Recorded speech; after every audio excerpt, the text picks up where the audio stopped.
Hey, want to know the only 3 types of objections you're ever going to run into, and more importantly, why you're getting them so you can eliminate them and never have to deal with them again? I'm going to share all that and more in this morning's marketing tip.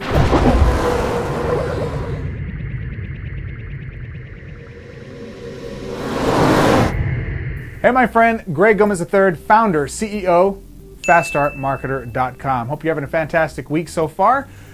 Let's get right to it. The dreaded O word, objections. Look, there's only 3 types of objections you're going to run into when you're dealing with prospects. I'm going to cover those 3 types of objections and more importantly why you're running into them and what the most common ones are so you can start to identify them, isolate them, and then get rid of them all as part of this training. So the first type of objection you're going to most commonly running into, or it's really designed on where you're going to run into them. The first one is going to be the prospecting or the qualifying objection. You'll run into that really in the early phases. This is where people are kind of resistant or off-putting to connecting with you. After you've gotten past the first few objections in this area, then you'll actually have some connector questions and comments and thoughts, and then you'll run them to your next step, your presentation, your hotel meeting, house party, 3-week call, whatever. Then there's going to be closing objections. These are post-close or post-money or closing money objections that you're going to run into. These are typically after they've heard what the cost of the product is, what the program is, etc., etc. The third area you're going to run into objections is going to be after the close. I call these post-close objections. Yeah, you've sold the deal, they're in, and now they have some post-close objections. Buyer's remorse, you might be more commonly referring to them as. These are the areas where people are going to raise these questions to you or objections to you because of fear that they have after the fact. So let's deal with these one by one. Qualifying objections. How did you get my name? Where did you get my contact info? Why are you calling? What is this in regards to? How much is this going to cost me? I'm not interested. These are all forms of objections that people throw your way. They're stop stalls, roadblocks, they're deterrents to get you off the phone, especially if you're using phones for prospecting or if you're trying to reach out to somebody to prospect. You can tell by their mannerisms. I'm going to concentrate on the phone side of stuff before I talk about the physical side of stuff, like the in-person approaches. So how did you get my contact details? Anytime your name's placed on anytime you purchase a type of product or service, your name's placed on a list. My organization reaches out to folks like yourself who suffer from arthritis, who might be under this specific condition, who've gone online looking for ways to improve their financial status, whatever your hook is for your business, and reaches out and talks to them about their current situation. Look, the reason for my call is that you'd gone online, you were looking for ways to generate some extra income from home. Are you still looking to do that? Anytime a prospect gives you an objection like this early in your qualifying phase, what they're really saying is, I'm scared, you're a telemarketer, I'm going to try to push you away. Your job is very simple. Here's the formula. Answer the question succinctly, simply, very plain, then ask your own question to gain control back in the conversation. Here's how it goes. How did you get my contact details?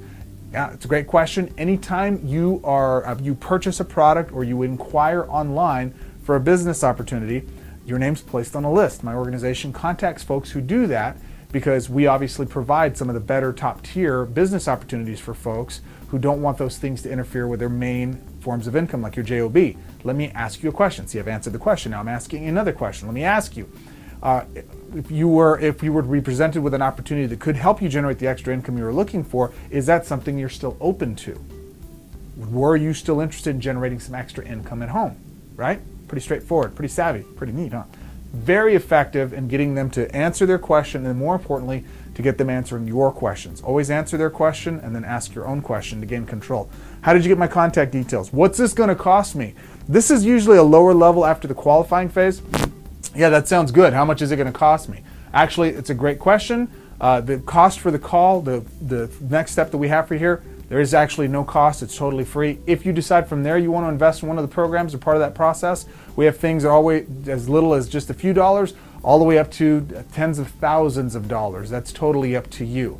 Now, the reason I like to draw such a big spectrum, let me finish the rebuttal. That's up to you. If you see value, though, it doesn't matter what the cost of it is. Obviously, it's not for you. It doesn't cost you a thing. But if there is immense value for you there, then you can get started at a level that's comfortable for you. But again, we're kind of jumping the gun. I don't know if you qualify.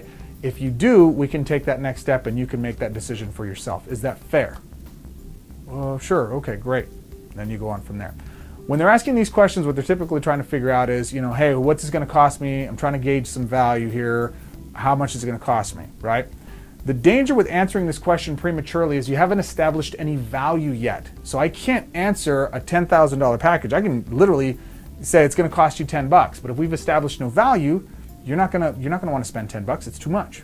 On the other side, I could say it's $10,000, but if the value has been super established for that, like it's a Maserati brand new, fresh out the box, and you want it as part of your publisher's clearinghouse contest, and all you have to do is pay the $10,000 in taxes and it's yours, and oh, by the way, there's 3 people right behind you willing to give you $50,000 cash for the vehicle as soon as it's done, that's a pretty high value proposition. What's the catch, your mind is thinking? Nope, here's Ed McMahon, we dug him up, and you actually got the car and all of the signed and documents, here's our attorneys, your attorneys verified it, you want to make them feel 100% comfortable, and they're able to go good forward from there. Does that make sense? So those are qualifying objections, right?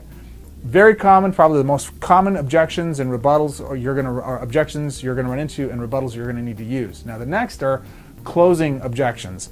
I don't have the money, I don't have the time, I'm not a salesperson like you, I'm not sure exactly what it is you're talking about. Now there's a specific 8-step process to dealing with objections in this section. I'll cover those in the next video with you. Probably one of the most important trainings I ever cover with you, but we'll cover those on the next video. The final sets of objections, though, the closing objections are the ones you're most commonly used to. People not taking what it is you have to offer after they've watched something, they've seen the pricing, they've got all the information, now it's decision time. How do we get them to take an action, right?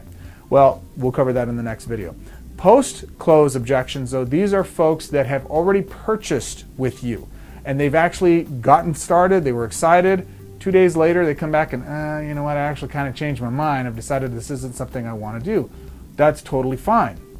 What happened? Well, you got to get them talking. If it's just, no, I'm just not interested, I changed my mind, and they don't give you any feedback, you got to stop them and say something to the effect of, hey, John, if it's my haircut, if it's me personally, if it's something I did, it's totally fine. I'm a big boy, I can take it, but I have to know what happened. You were so excited a few days ago, and if there's somebody that comes in the future and I can help them and avoid this, this thing, I don't want them to feel uncomfortable. It sounds like you're really uncomfortable right now, right? Yeah. I don't want to cause that in anybody. It's totally fine.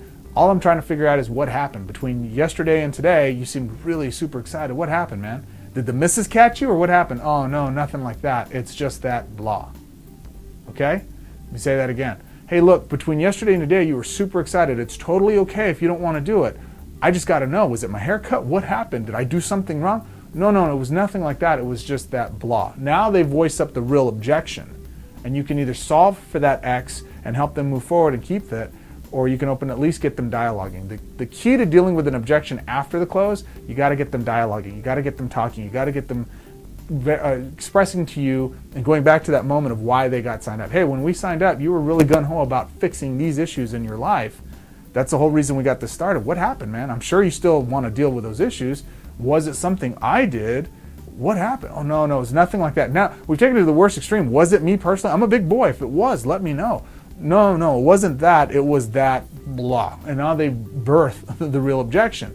This is a very powerful way to identify what the real issue is underlining.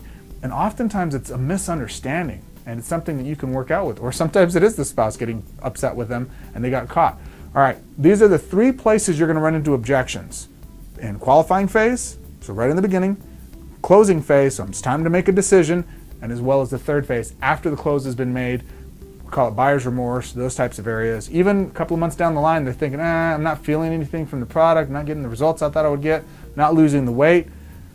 Okay, product works, but have you been working the product the way that it needs to? What's really going on? Was it me? No, it's just that I haven't had time. And thought, okay, great. And then you redial, refocus, and help them rededicate themselves to the changes they want to accomplish in their life. Like these tips? Like the things we're covering so far? We're just getting started. Tomorrow's video is going to be very powerful, or the next video I should say, is it's going to go through the 8 specific steps you need to take in order to actually identify, isolate, and obliterate any objection. I'm going to give you the formula I use to be one of the best closers in the world. All that in the next video. Register for the live webinar this Thursday. We're actually going to be going over in detail how to do these things in your business. You bring me your rebuttals, I'm going to deal with them live on the air. It's as simple as that. Click below, register, and I will see you on Thursday's call. If you have any comments, questions, what objections you run into, type them below. I'll talk to you soon.